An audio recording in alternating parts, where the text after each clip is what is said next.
question. Now I'll try to answer your questions.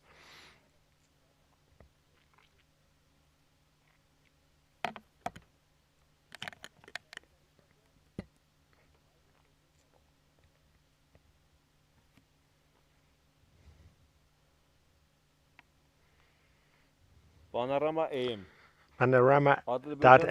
So Azeris, they temporarily control certain territories. So what's the situation of population in those territories? Have all of them been evacuated or not? Do you have any information about these people? Well, frankly speaking, I don't have any information about civilians in certain settlements that have not been evacuated, because usually those settlements that are under control of the armed forces of Azerbaijan, so people in those places, they had been evacuated timely. Our media. So there is information in Telegram that Azerbaijan and Turkey are getting ready for a special military operation called Crashing Strike, and they are targeting not only our territory of Nagorno-Karabakh but Republic of Armenia as well. Are we ready to kind of withstand that? I don't know what kind of crashing strike are you talking about, but these kind of strikes are being carried out on daily basis by the armed forces of Turkey and Azerbaijan, and you can follow them. Well, yesterday in Geneva there was agreement that the parties have to carry out the exchange of remains as well as to exchange lists of prisoners of war. Is there any progress in this field? Well, first of all, I would like to say that whatever is being negotiated, whatever is being agreed upon, unless there are no full-scale verification mechanisms which our armed forces are ready to develop our proposals and our ideas about that and submit. There couldn't be any serious ceasefire. It's very important to, first of all, describe and to have mechanism using which it's possible to control the ceasefire and to see the violators and to say right up front that as aggression started by Azerbaijan. So it's been a month already. The war is going on, and everybody kind of forgot how this war started. And it's very important to state this, to reiterate this.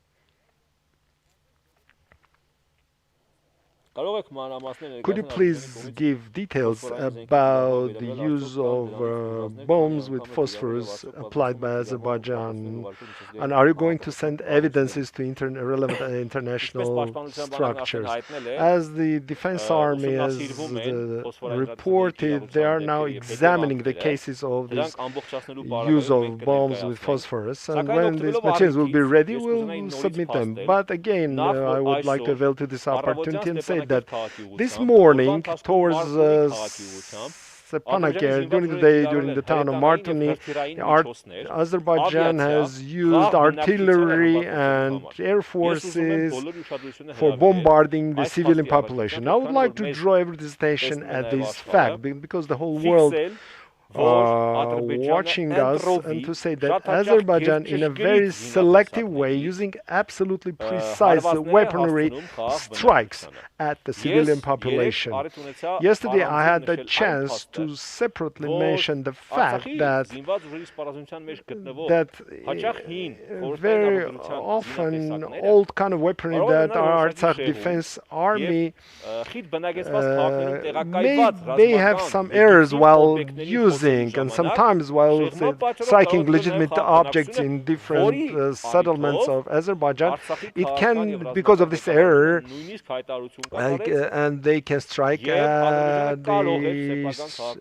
non-military objects. And Azerbaijan could do certain operations to secure their own population. That means Artsakh doesn't have any special aim to bring any harm to civilian population of Azerbaijan. But we can't say the same about Azerbaijan, who has super precise weaponry, and their error is 1-2 meters, and very often we can see them when they strike at military objects, and very often they demonstrate this with pride, and we see in their media the way they boast, but they forget, but using this kind of super precise weaponry, they target civilian objects, maternity hospital in Stepanakert, church in Shushi, hospital in Martakert. I don't think that by super precise weaponry they just by accident target church, target maternity hospital. I don't think so.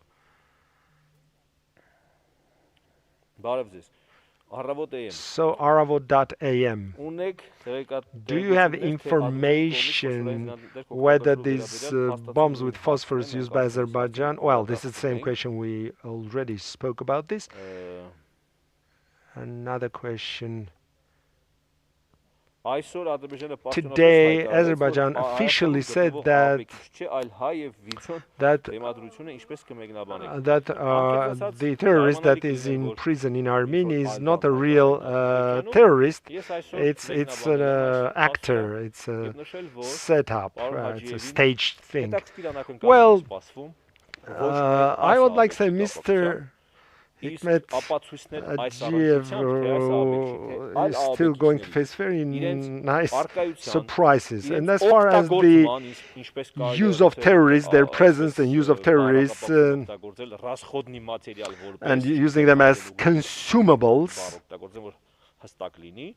so and then the tactics, how they are using the terrorists, where do they use them, what kind of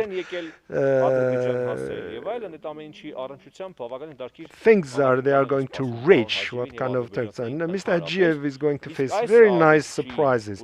And as far as this POW concerns, there is a criminal investigation, and we have enough evidences for this case.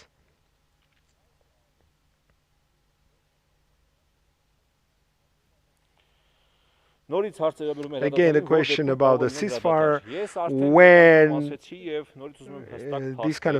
ceasefire is going to be realistic. I said already that our armed forces are ready. We are putting together relevant proposal about the mechanism of verification. Without this kind of mechanism, as we saw, 3-4 times at least these attempts were made. The civilized world tried to put Azerbaijan in front of this ceasefire situation, but it didn't work because there are no mechanisms of verification, as well as there is no, so far, very clear